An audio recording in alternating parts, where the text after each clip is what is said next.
Okay, let's go ahead and get started on our Welcome to Spring CitySprouts Teacher Forum. And we're starting with a great topic for the spring, ancient grains, growing in a school garden. And this is a project with a story. We've got some educators from the Vassal Lane Upper School in Cambridge talking about this great project and what they've been doing with it, and I think the potential of it as well. So I am Jane Hershey. I'm the director of CitySprouts. We are a school garden program in Cambridge and Boston. And this is the CitySprouts Teacher Forum. These webinars, this is the first of our 5 sessions this spring, are showcasing garden-based lessons and activities that Cambridge and Boston teachers are doing in their school gardens. And they are intended to be the foundation for a community of practice for teachers. Teachers logged on right now, teachers and other educators who are invested in garden-based learning, those who are interested in it, and we're hoping that this is really a spark for more conversations about what is happening, what can happen, what kind of challenges teachers are facing, and a collective power here to see if we can move garden-based learning forward so that it really truly becomes accessible to all kids and all teachers. We've been partnering, to the next slide, there I am. CitySprouts has been partnering with the Cambridge Public Schools since 2001. And at least one of the teachers on here, Leslie Kramer, was one of the first teachers who CitySprouts worked with way back when she was at the Haggerty School. Our mission is to build schools' capacity to integrate edible gardens as an instructional resource for teachers and to connect young people to nature where they live and to their food systems. So we are really glad to have you with us today. Welcome. And we're looking forward to our conversation about garden-based teaching. I have just a few reminders regarding our webinar platform today. First of all, we are recording today's session, and the recording will be posted on our CitySprouts website. You can find them all on the teacher forum page of citysprouts.org. Except for the presenters and me, everyone's audio has been muted to limit background noise. And as I said earlier, that we really, really are counting on the conversation happening down there in that chat box. So the muting is only so that everyone can hear, but certainly we hope that's not an obstacle to real conversation. I'm going to ask all of you, if you haven't already, to introduce yourself down in that chat box, but I think that we've got lots of introductions down there, so you can scroll and see who's here. And as people join, we hope that they introduce themselves too. Okay, so we are highlighting ancient grains in the Vassal Lane Upper School Garden today. And the teachers, these teachers and educators would love to hear your comments and questions, forum participants, so please use our chat board. Okay, and I am going to start by introducing our first presenter, the amazing Dane Meadows, who's one of the educators involved in this project. Dane, unmute yourself and take it away. All right, how do I do that? Oh, okay. Am I on? Can you hear me? Okay. Okay, so how did this program start?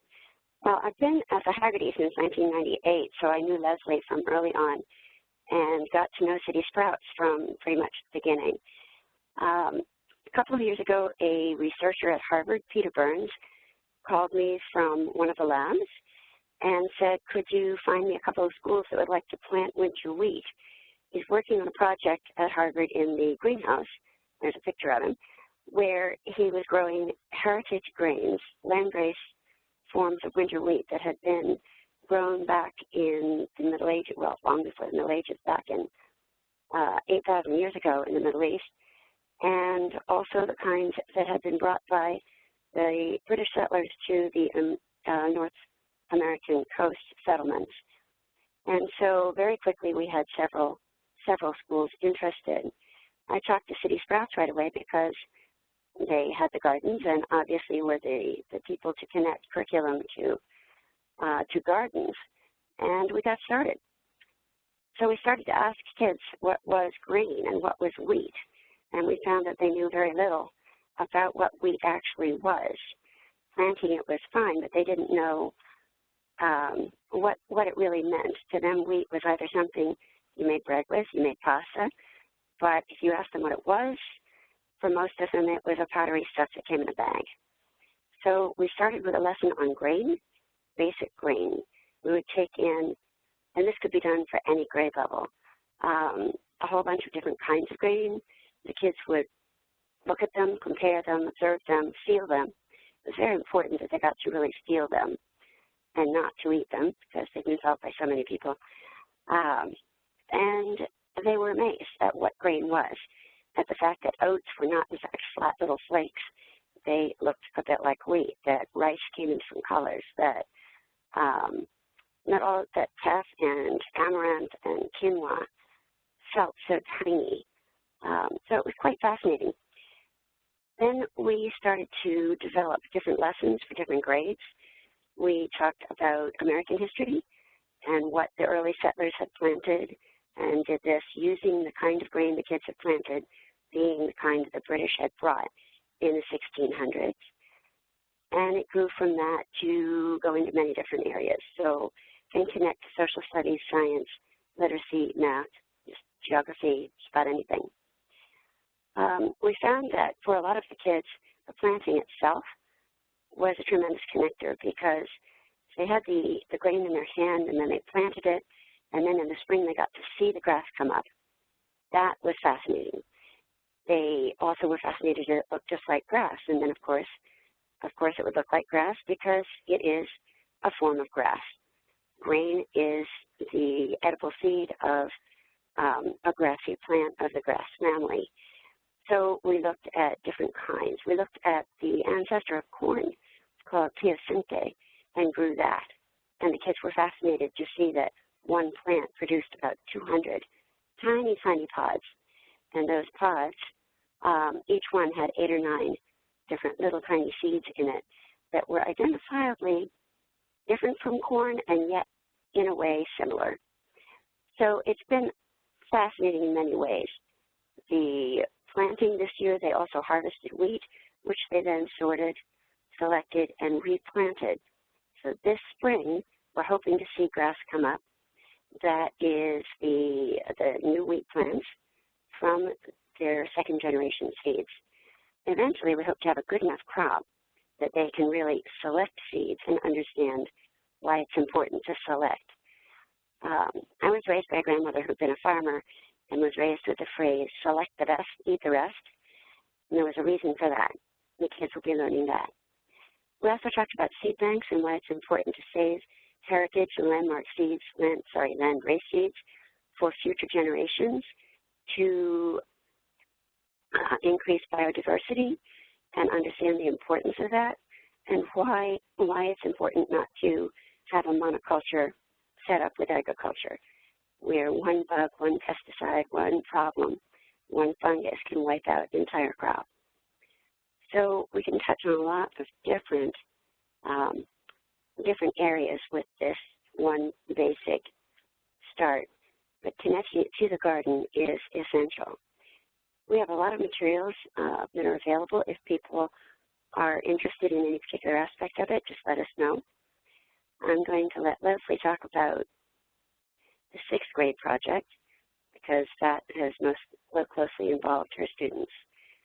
So that's pretty much the overview. We've only been going for 2 years, so we have a long way to go, and hope that this will grow to be a much bigger program. So, Leslie.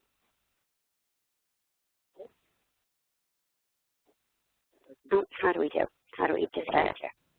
Hi, I'm Leslie Kramer. I teach social studies at Vassar in Cambridge. I was at Haggerty since from 1993 through the inception of the upper schools in Cambridge. Before then, I was at King Open. Jane and Dane and I go way back. to 1998, I mean. And so I bring a lifelong passion for history and for getting my hands dirty. So this is absolutely perfect, a perfect activity for kids and their teacher. So very briefly, because I want you folks to have time to ask any questions that you have, the curriculum in 6th grade in social studies is perfect for garden-based learning. So students will have just finished an almost 2-month-long study of human origins from 6 to 7 million years ago up to the quote-unquote Neolithic period. So this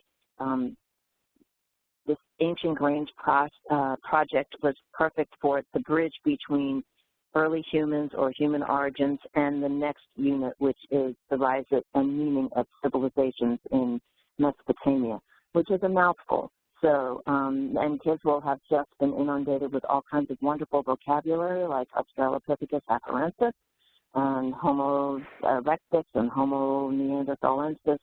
So getting kids to literally touch, sketch, talk about, and wonder about grains that led to the rise of civilization, if you will, is a really critical, hands-on, concrete learning experience that will help them understand more about this time period. So we're talking about 10,000, between 10,000 years ago and 7,000 years ago. So students have the opportunity through game, thank you, and through visits to Whole Foods and to all kinds of other seed sources to sketch, observe, compare, and contrast different kinds of seeds, to work on vocabulary and the phrasing of comparing and contrasting. So a lot of these activities are as much a literacy-based activity as they are a social studies-based activity. When students looked at maps, Greg, who you'll meet, Greg Beach, CitySprouts person, came into the class and did a really powerful presentation, slideshow presentation of where wheat comes from, where does it grow, where are the origins of millet, where do oats come from, and what are oats.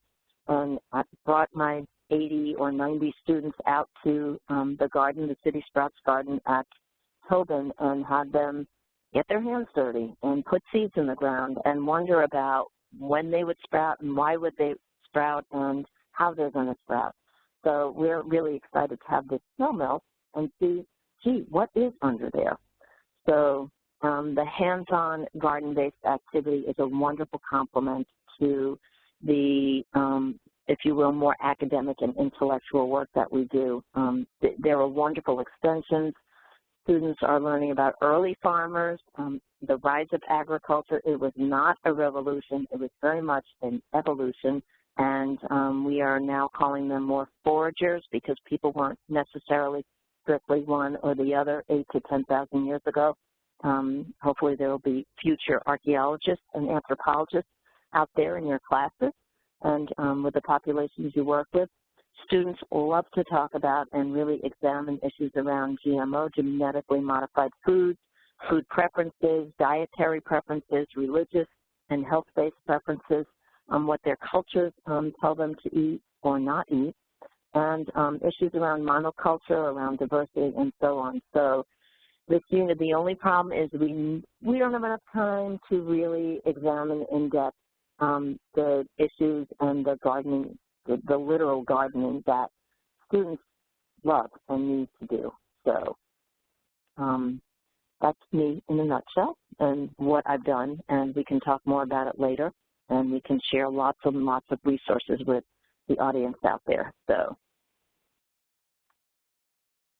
there's wonderful questions out here. Do I answer them now or do we wait? We'll wait, okay, because I'm seeing questions come up. Thank you.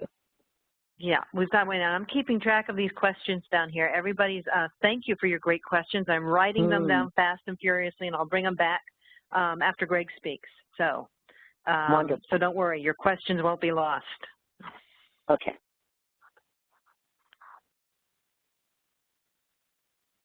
And I think we're on to you, Greg. Is that right? All right, great. Hello everyone. My name is Greg Beach, and I am a garden coordinator at CitySprouts. Forgive me, I'm going to be skipping around a few slides here, but here is a picture of me. And I started to work with the Ancient Grains Project as a Food Corps service member, and worked with Dane and Peter to develop the project. And now as a garden coordinator, I'm able to bring that into my work today. Essentially, the garden coordinator's role is to care for the garden, design the garden, and to collaborate with teachers to create activities that can be out in the garden and are connected to what the teacher is working on with their students in the class. So as Dane and Leslie mentioned before, connecting to ELA standards or history or measurement and things like that. So my section today, and like I said, forgive me for hopping back and forth between slides, I am going to give a little tour of our gardens. I am going to discuss how the Ancient Grains Project has allowed me to expand collaboration with teachers, and then I'll share a few extension ideas, certain crops that we've grown to great effect that could be used not only to enhance the aesthetics of a garden, but also as really serious learning tools. This is a picture of the Tobin Vaseline garden. We are inside that school right now. This is, looks like it's spring. And these are our hoop houses. You find these at a few of our gardens in Cambridge and Boston, designed to help grow greens during the winter. On the right, you can see some greens are stayed through the winter, and the other two have some young plants in them. Next up, we have our pollinator bed, pollinator garden, which is very typical of a CitySprouts garden because we want to encourage pollination of plants. Nearby, which you might not be able to see in this, there are veggie beds. We have various types of compost bins, tool shed for our tools, and it's a lot of fun. And I'm sure that people who have endured this winter are happy to see some sunflowers. This is another angle. This is from the fall. This is our sourwood tree, and right behind it is actually the classroom of a teacher that I collaborated with, Eva Jaffe, who is a teacher at the Tobin School, which is connected to the Vaseline School. And having developed the Ancient Grains work with Dane, I thought it would be a great way to reach out to a teacher who we haven't really worked with. Sometimes, there's a lot of things that teachers are juggling, so it's helpful to have an idea, developed idea to bring to the table to start that collaboration. In this case, I brought the Ancient Grains to Eva's classroom. They went outside just like Leslie's class, planted the grains, measured the grains. We connected it to the transition between hunter-gatherer society and agriculture. And we also used that map that Leslie had described earlier, which I will show you right now.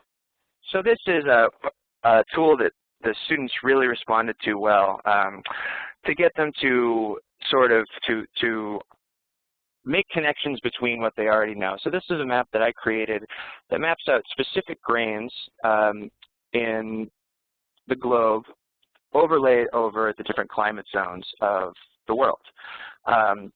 So the students would observe, well, the wheat seems to be in the north, sorghum and millet around the equator. Notice the absence of grain in the tundra, things like that. And it was, worked for 5th graders, 6th graders, and this is a resource that we can share later on. And as connected to the Ancient Grains, once we did our Ancient Grains project, they wanted to continue our collaboration. So we used our development of map skills with this map right here to actually map out our garden. We also used that collaboration to connect our work in the garden with some of their ELA work. They were reading My Side of the Mountain, and in that book, the protagonist has to survive out in the wilderness. So we looked in the garden and found wild foods. And in the spring, we're going to work with this class again. We're going to see how those winter wheat plants are doing. We plant them in the fall, they survive under the snow, and they should be doing well in about a month from now. Just one example. I'm going to move forward here into the next section. So a few crops that I've found that worked really well as extensions of the grain garden, I'm going to talk a little bit about. So amaranth. Amaranth is not actually a true grain. It's a pseudo grain, but in terms of its culinary uses, it's often used like a grain. It's actually a relative of spinach. The seeds were used like grain. They're a complete protein, so they're a superfood that hasn't quite peaked yet, hasn't quite reached the level of kale, but it should, because it's actually very easy to grow. It grows like a weed, grows wild, but it produces very nutritious leaves and nutritious seeds. And here we have a student at the Mather School picking one of those leaves. So in terms of its connection to other subjects, ancient civilizations, amaranth was the fuel for a lot of the Incan Empire and different civilizations in Latin America that has that connection as well. You can compare the use of amaranth in Latin America to the use of wheat in Europe. Nutrition, as I've mentioned, is superfood. Measurement, the students of all ages could work on measuring the amaranth as it grows very quickly and it grows very tall. So students could also work on their graphing with that. And then for the younger students, identifying color. It has this beautiful purple hue to it. So this is, I think this is one of the perfect examples for the idea of bringing grains to the garden and just showing how many different subjects can be reached with just this one crop. The next one I wanted to show you, which is actually our last example, is teosinte. And now we talked about that a little bit earlier. Teosinte is an ancient ancestor of corn, and it looks like corn, as you can see. We're holding a little kernel, a cob with many different kernels on it, but it's not corn, and it doesn't grow like corn. And you know, for science, it's a great way of showing the difference between wild and cultivated crops. Teosinte, I know sometimes people can be hesitant to grow because they think, oh, well, I don't have a green thumb, everything I touch just dies. Well, teosinte and amaranth are great because they're essentially wild or semi-wild plants, so they grow like wild. So if you plant teosinte, it'll grow, and it's great to show that example next to corn so that students can see the differences between them. They can see how one grows more vigorously than the other.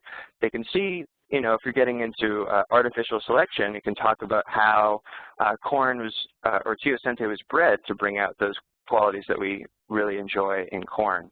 And then evolution, the idea is to someday have a teosinte plant, a teosinte corn hybrid, and then a corn plant planted right next to each other. So you kind of have like the evolution of corn or evolution of man, you know, that caveman image. Oh, you're right. Okay, Leslie corrected me. No such thing as a caveman. I meant Cro-Magnon. Okay. Anyways, so that wraps up my section. Like I said, these two in particular grains will grow very well most climates in a growing season. So I would encourage you to look into these seeds. Now we're going to move on to questions. Great. And let me make sure that I am, yes, looks like I am unmuted here. And we've got a really gorgeous picture that Greg took of I think it's teosinte, but I will let him respond if that is that teosinte, Greg? That is actually wheat. That is what our wheat looks like. Okay, great. Thank you, Greg, and thank you, Dane. So I've got some questions here for you three that have been piling up in the bottom of the chat box there. One question is about students' reactions to Greg's questions about where food came from, and I thought maybe Dane or Leslie could answer that one. Could you just tell us a little bit more about what kinds of things the students said or seemed to feel when that conversation about where food comes from? This is Leslie. So students are fascinated by the origin of foods. The wonderful thing about teaching, probably in any classroom, but in the classrooms I know in Cambridge, there are so many, students bring all kinds of diversity into the classroom. So students will be able to, some students know kind of where their food came from. Other students have no idea. They don't go food shopping with whoever provides the food for them. They don't have those kinds of discussions at home, or for whatever reason, they just haven't acquired that information. So one really important discussion that we have is how people, and this is all throughout the Human Origins unit, but you could do this in any setting, to ask a student, so where do you think, hold up something, hold up some bread, hold up an orange, hold up an apple, hold up something, and say, where do you think this came from? And hopefully your classroom has maps, because students will be able to start making conjectures. Oh, I think this came from this place because.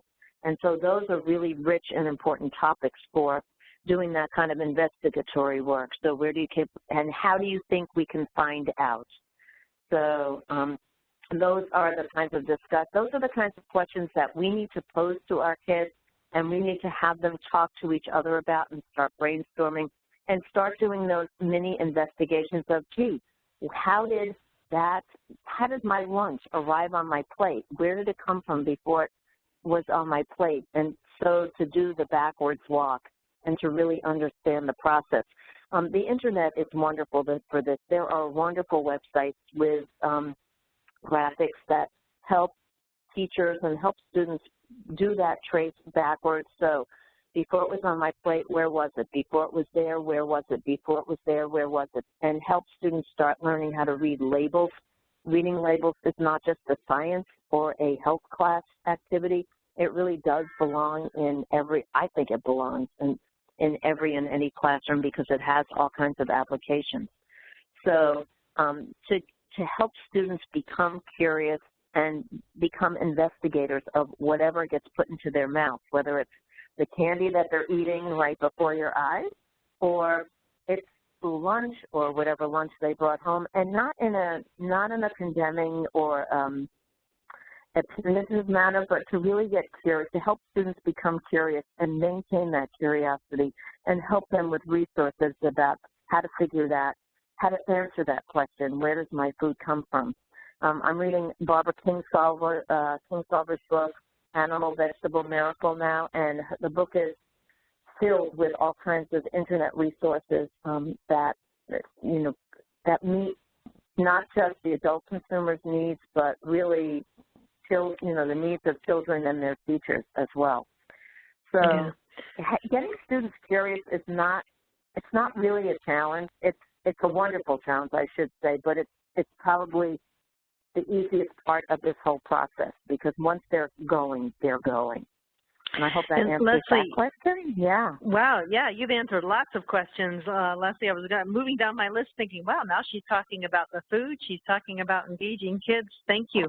I do want to pull out one thing that you said, though, that I just want to be sure everybody hears this, is something you talk about using these resources like the internet, but you also talk about using maps.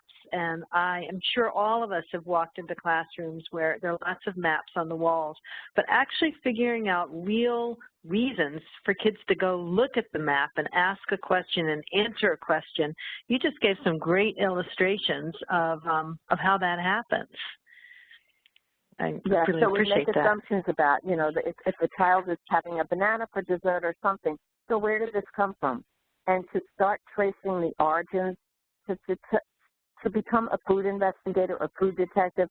So where are bananas from? Are they originally from the Caribbean? Are they from Southeast Asia? where are those fruits where do they come from?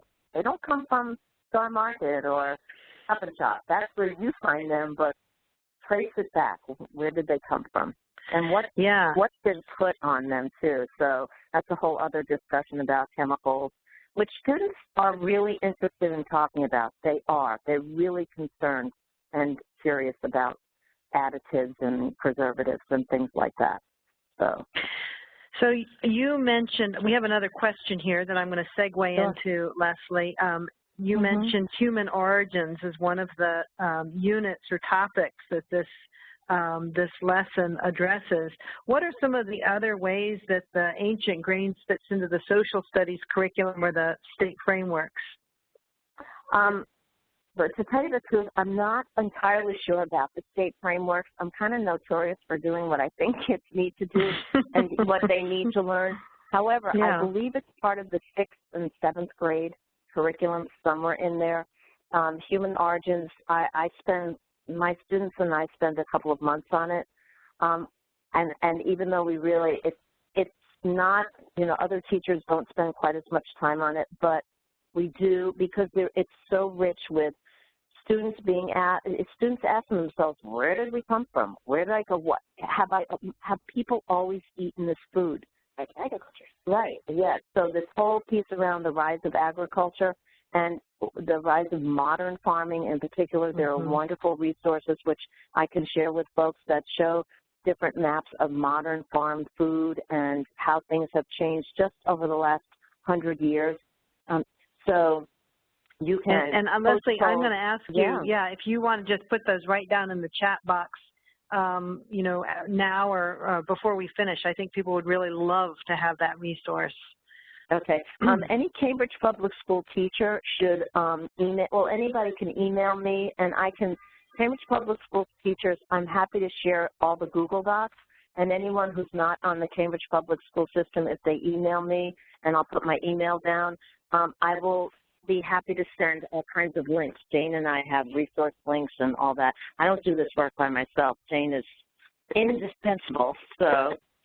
Yeah. So I have a question here for Dane, too, from our chat box, and that's about the ancient grains versus the modern grains. Dane, can you tell us a little bit about how they grow differently? Right. There are some big differences. The ancient grains, of course, started with wild grains that foragers found and then made a part of their regular route over the years and then gradually learned how to cultivate. So it's in a way talking about the difference also between wild and cultivated grains.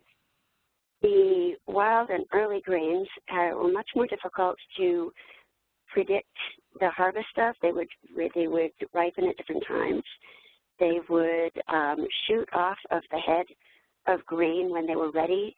This would be the plant's way of making sure that the seed was broadcast and reproduced, whereas the farmer wants these things to happen on a more of a schedule, a predictable schedule. So they tried to cultivate grain that stayed on the head until all of it was ripe, grain that didn't broadcast itself off, and grain that was a little bit easier to get into. The husk wasn't quite so thick, so difficult to get off the grain, so you didn't have to work so hard. The other thing was to get a uniform height, because the ancient grains tend to grow in a very bushy sort of a plant, and if you're harvesting by hand, that's fine. You can reach over, pull it up straight, and use your sickle to cut it off. If you're doing this with a harvesting machine, you want it to be uniform, you want it to be straight, and you want it to be the same height. And so all of these things were things that people bred for. In addition, of course, you were looking for taste, you were looking for things that were adapted to your climate. So grain that was very good in the Levant area 8,000 years ago, if the climate changed, might need to be changed. They might need to grow a slightly different type. So there were a lot of differences that way, and the same thing still holds.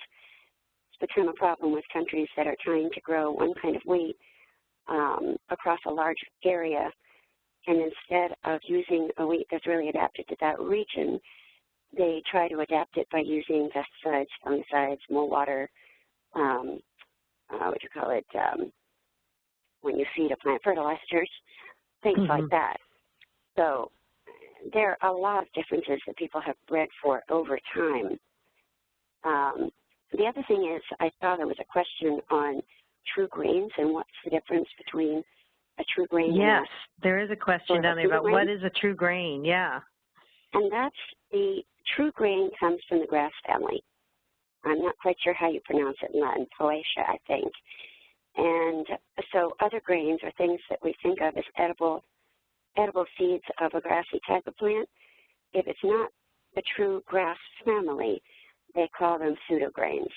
And that would include amaranth, quinoa, things like that we use like a grain, we think of as grains, but they just belong to a different botanical family. I don't know if that explains it enough. But. Yeah, and there were a couple of other related questions, Dane, down there. One about anatomical differences that I think you've been talking about. Another one's about nutrition. Do you have any information about the nutritional differences between ancient and modern grains? Yeah, there are really quite a lot, and I'm not an expert in this, but there is a lot of great information out there about it, and they're finding out more and more. Not just the gluten has changed, and it's not just a matter of gluten content, it's gluten, the sort of the type of gluten, the way it reacts, so that in some of the really ancient grains like spelt and kamut, the gluten is significantly different, and well, if you have celiac disease, you still cannot tolerate it. If you simply have a gluten intolerance, you sometimes can. Oh, interesting. Yeah, it's very, very interesting. There's still a lot to learn about this, so one needs to be a bit careful. Certainly the grain nutritional content has changed, but it takes a lot of, I would say, research into each type to say how. Now, of course, what they're monkeying about with corn, for example, so much of the corn we eat is genetically modified. It's important to understand what they're doing to it and what they're adding to it. And when they add something, of course, there are also things being taken away from it. So it really needs for people to be very aware of what's going on. I'm really not able to speak deeply about the nutrition because it is still a very nutritious food, but it has changed. And we do need to be aware of that. Yeah. Leslie, we have another question here about reading, and there are two books that were mentioned. Greg mentioned the class was reading My Side of the Mountain, and you mentioned that you were reading Animal Vegetable Miracle. I don't know if that was in class or with the kids, but was there other reading either that you brought or others brought into the classroom or that the kids brought that related to this project? I'm reading Animal Vegetable Miracle for me. It's the Barbara Kingsolver book, although it's very accessible for stronger readers. There are some books, unfortunately, well, for better and for worse, this is an area where people really need to start addressing our middle school, our K-8 population, and understand their reading needs. The internet has a lot of information, but it's very much on a college level. So I have actually, I shared a Google Docs link. It's my Google Docs. It's a CPSD Google Docs, so anyone outside the system, I'll try to save that as a PDF or something and provide the link. But there's not enough really strong reading. So I've been using images and asking kids to wonder about what the image is showing them and to start helping them develop the captions for those images. So that what a great idea. If they can't get the reading because it's on a PhD level, let's figure out what the image of early farmers looks like. And we actually, one of the powerful activities that we did in class was to compare cultivated corn and teosinte, and those two plants are very related, and yet they grow very differently because of breeding, because they've been, they've just been bred. Modern corn has been bred, has been modified to grow straight and rigid and to have the corn silk look a particular way. And so we look at that, we compare with students. The students are the ones comparing the ancient and the modern plants and wondering why do we have these modern plants in those particular shapes, those growing shapes? How and why did we force this plant to look other than it used to look? So until somebody writes a really solid middle school text, and there are some kind of, the History Alive textbook that we have in the classroom in Cambridge, it's okay. One of the problems is that they still call it the Neolithic Revolution, and I really have a hard time. You could do a critical reading of the textbook and spend lots of time doing that, and of course, many students will remember the wrong information. They'll remember that it's a revolution and not an evolution. So in our limited classroom time, we really have to choose the most powerful moments to have the greatest impact on students. And so that's one of them, having students compare and contrast plants and wonder why they look the way they do and what are they eating. So and I love how you, it sure does. I think I'm hoping it answers the question of the person who put that down there, but please keep asking questions in the chat box if I'm not getting to it quite right. But it satisfies my curiosity, and I love how you're using wondering both in all kinds of ways, looking at plants, looking at pictures of farmers or plants, and asking kids to generate writing as well as just absorbing what's already written. I think that sounds really, really engaging. One of the sorry, Dane had a question. There's another linguistic thing that's really important to us, and that is that it wasn't a revolution, it also wasn't an invention. And so many old texts talk about agriculture as an invention. The invention of agriculture, it wasn't an invention. It happened over a long period of time and not overnight. Somebody didn't just suddenly say, aha, now I know what to do.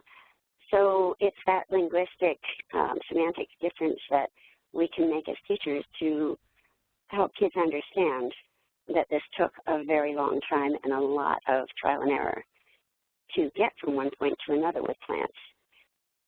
Yeah, one of the images that is in the slideshow that probably nobody but Cambridge teachers can open at this point is are pictures of grinding stones from the Natufian people. So, and there was a question here about Old World and New World. The rise of agriculture happened all over the world. At this point, we don't want to laud Mesopotamia over what was happening in China or South America or any other part of the world, because people had to eat, and they figured out what plants they could eat. And they figured out, at some point over time, they figured out this whole planting process. So grinding stones have been found in places all over the world, and very old grinding stones. So those are the kinds of images that we can show kids. I think lots of teachers do have access to technology such as smart boards or boards, or can make sure that kids have access to these images and start asking, so how does this work? Are you going to schlep a grinding stone over hundreds of miles, or does that mean you're starting to kind of settle down? So the whole image of forages to farmers is really brought home by looking at these huge grinding stones. Yeah, that's interesting. So the grinding stone is an indicator of a real shift in a culture. Yes. Yeah, so that's really great to hear. Yeah. So Dane, are there other teachers who are listening in or who are going to be looking at this later may want to know how they could start or get connected with ancient grains? Do you have a thread that you can give them that they could follow to finding the grains? Or we've got the links that Leslie put down here, but how about the actual grains? Right. Well, there's a reference list that I can either send or you can attach at the end that I sent to Michael. The place to actually buy the grains is called Heritage Grain Conservancy at www.growseed.org. That is in Coleraine, Massachusetts, and is run by a lady named Ellie Ragosa. She develops, studies, researches, has all kinds of workshops, and lots of information on her website on ancient grains, and you can buy the grains from her to plant. You can also buy examples from her so that you can see them. That's great, and I see that Mike has gotten those links up, so they're right there now. Yeah. Excellent, because then there's some good lesson plans, both from the UK with Grain Chain and from the US from various states. Usually it's the state agricultural departments, like Kansas, Colorado, places like that, that have lessons and other researches. Some of them are not too good or not relevant to what we're doing here, but there is material out there. Yeah, it's interesting that, I just want to interject a little bit. So it's interesting that some of those lessons that would be coming from places like Kansas and Nebraska and are probably funded by or possibly funded by these huge conglomerates or lobbying organizations that are, have their hand in, I'm going to just put out my bias now, in GMO, genetically modified foods, Monsanto and so on. I think it's really important for teachers to screen the material and decide what it is that you're going to use in your limited amount of time. So go ahead, Dane. Well, thank you for that caveat, Leslie. Yeah, another caveat of something important. We've been doing something we call seed banks, where the kids literally use the idea of a bank for saving the seeds. And then I realized that just recently, if you look up seed bank on Google, you come up with a very different kind of seed bank. They all, the first whole 2 pages are cannabis seed banks, which is not what we're talking about. So look under seed vaults for gene banks, or look for specifically ancient grain, heritage grain seed banks, or things like that. If you're giving the kids a link, be careful of what it is before you give it to them. Great, thank you. We really appreciate Even in Cambridge. We appreciate these warnings. Right. Yeah. So just 1 minute. As a teacher, I used to teach all subjects. Now it's only social studies, but I have taught ELA and so on. So I know there are going to be people out there that are saying, ooh, where can I fit this into my busy day? This is the stuff of literacy. You can get at literacy goals and objectives by using these kinds of readings. ELL students, SEI students, there is so much wonderful vocabulary that can be identified and practiced through this kind of work. And this is the work of survival, I feel, in my old age. It's really incumbent upon us to make sure that students have access to this. And whatever else they're reading, this is literacy. So there's my 2 or 3 cents. Okay. Oh, thank you. It's really great to hear you all say this and to say it with such practical applications, and the experience of the warnings about what you need to screen for kids this is really, really great. It feels very rich and very real, and I know that there are a lot of teachers who are really interested in this, but they hear from educators and from Greg, our garden coordinator, about having gone through it. Lessons learned is just really it's a real wealth that you're giving to us, and I know the others join me in appreciating this really great lesson. So thank you all very much. Thank you, Dane. Thank you, Leslie. Thank you, Greg, for your sharing these, not only the lesson, but the resources, how you use the resources, and your great spirit about why it's so important for kids to get this. So we're moving on. We're nearing the end of our hour here, and I just want to remind everybody who's watching that if you are a Cambridge or a Boston Public School teacher, you can get district professional development credit for participating, for watching these webinars. All participants, whether you're a teacher in a district or not, will receive a certificate of participation by email. So that will come to you just by virtue of having signed up and shown up for this. And I want to make sure that you all know that we've got another session next Thursday, 4th grade teachers this time, who will be talking about using the garden for nonfiction writing. So please share that. and we look forward to seeing you then. Thanks again to our presenters. Thanks to everybody who joined in, and I hope this really spurs you on to a great spring planting. Bye-bye.